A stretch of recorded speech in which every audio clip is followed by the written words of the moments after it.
السلام علیکم۔ آج میں آپ کو ایک دعا کے بارے میں بتاؤں گی اور ہم اس کے فضائل اور برکات کے بارے میں بات کریں گے۔ یہ ہے دعائے سریانی۔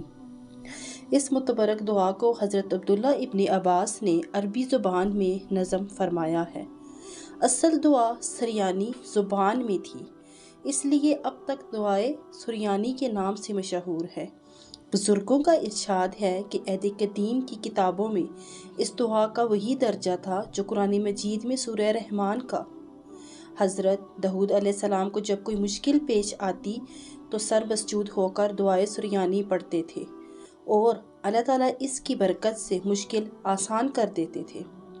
مسلمانوں کے جلیل القدر اکابر نے اس متبرک دعا کی مداومت کی ہے، خاص کر سلسلہ عالیہ سہروردیہ میں اس کا ورد زیادہ رہا ہے، اور حضرت خواجہ ضیاء الدین بخشی نے اس کی شرح 8ویں صدی ہجری کے اوائل میں لکھی تھی۔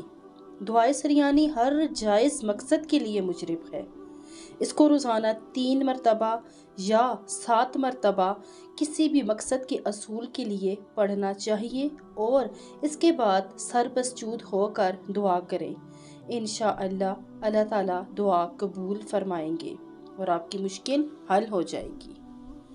جو شخص اس دعا کو روزانہ 11 مرتبہ پڑھنے کا معمول بنا لے گا، اسے اللہ کا قرب حاصل ہوگا اور اس پر توحید اور رسالت کے انوارات اور اسرار منکشف ہوں گے، اچھی اور سچی خوابیں آئیں گی۔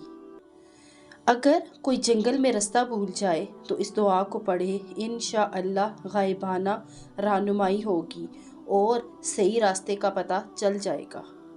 اگر بارش نہ ہوتی ہو تو ایک مجلس میں بیٹھ کر اس دعائے سریانی کو 141 مرتبہ اس طرح پڑھیں، انشاءاللہ اللہ کی رحمت سے بارش ہوگی۔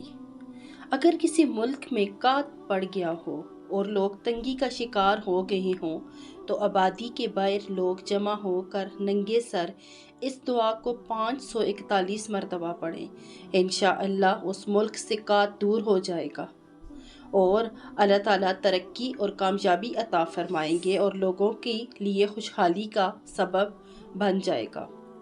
اگر کسی کو کوئی دشمن ناحق تنگ کرتا ہو تو اس دعا کو آدھی شب کے بعد 11 مرتبہ ننگے سر پڑھے اور 21 دن تک اسی طرح پڑھتا رہے، انشاءاللہ اس کو اس دشمن سے نجات ملے گی۔ غرض یہ کہ اس دعا کو پڑھنا دینی اور دنیاوی نقطۂ نظر سے بہت سود مند اور فائدہ مند ہے۔ ہمیں دعائے سریانی کو آج کل کے ملک کے حالات کے لیے لازمی پڑھنا چاہیے۔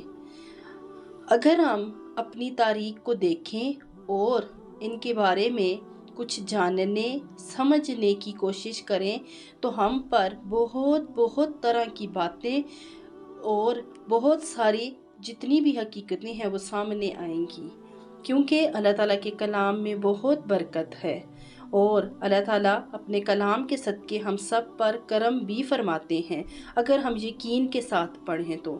آج کل لوگوں میں علم تو بہت ہے لیکن عمل کوئی نہیں کرتا۔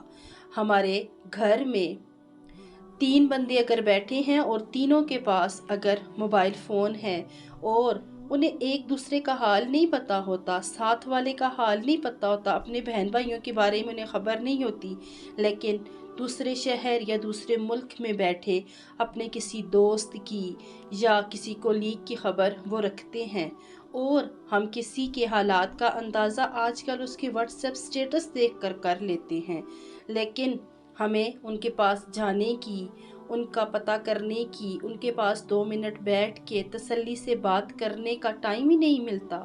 کیوں ہم لوگ اپنے دین سے اتنے دور ہو گئے ہیں اور مغرب کی ایجادات کو ہم نے اپنے اندر اتنا حاوی کر لیا ہے، ان سے ہم اتنے زیادہ منسوب ہو گئے ہیں، ان کے اتنے عادی ہو گئے ہیں کہ ہم اپنے بچوں کو، اپنے گھر کو، اپنی فیملی کو، ہر چیز کو اس طرح سے ٹائم نہیں دے پاتے جیسے کہ ہمیں دینا چاہیے۔ اللہ تعالیٰ ہم سب پر اپنا کرم فرمائے اور ہمارے ملک کے حالات کو بہتر سے بہتر کرے۔